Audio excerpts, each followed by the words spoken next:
coming, messaging me, asking me like what got me involved, how did I find out that art was my passion.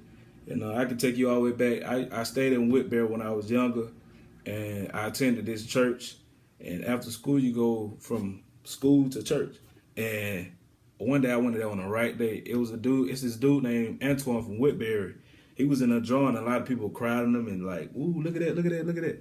And I really just peaked game and like, man, I could do that too. Not saying I could do that too, but like it's so cool that I want to try it too. So I peaked game and whatnot. I went home and I said, hey man, I really want to try this. So I could take y'all to another story.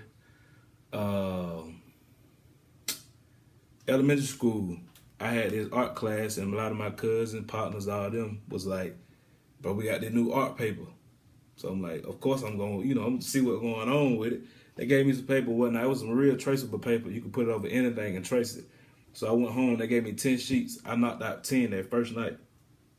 10. So, yeah. After that day, I came back and I'm like, bro, I need some more paper. And they were like, I need some more paper. Just gave them some. And I asked them, but they really didn't want to give me none. So shout out to them. But I went home and I was like, man, I'm finna try to draw for real. So I started drawing. And I was like, I don't even need this little tracing paper, so I threw it away.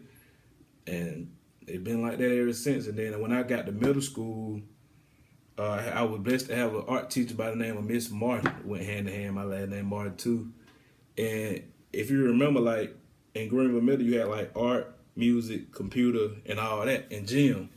And once it came time for me to go to gym one day, she was like, come on, BJ, come on. Like, we need to be trying to work. We need to be trying to get better. You got to have somebody like that in your life. So I just went down that path. Great role model. And before that, I was just straight drawing. And before you know it, she was like, okay, we got this art show next month. We need to try to get you ready for this art show. We're gonna give you a paintbrush. Let's do something. And before you know it, man, I had did that piece. And this before I never painted in my life. So I started painting. That's my first piece. It's my first art show. I ended up winning the whole art show, best of show, '05.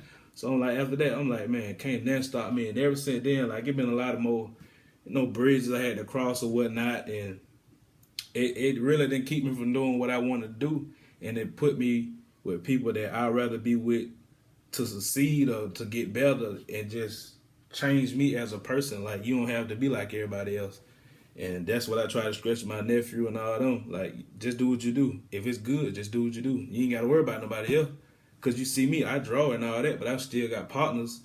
They doing whatever they do, but I'm still cool, you feel me? So get at me, man. I do commissions, tattoo designs, logos, portraits. Sometimes I get a little too busy because, you work and you draw. It's tough. It's tough. So I probably hadn't did it. It probably been years since you asked me. Just hit me up one more time, man. I'm going to try to get at y'all for real. Again, Instagram, One Jizzle, YouTube, Jizzle Art the Best, and Facebook, Bryant Martin Jr.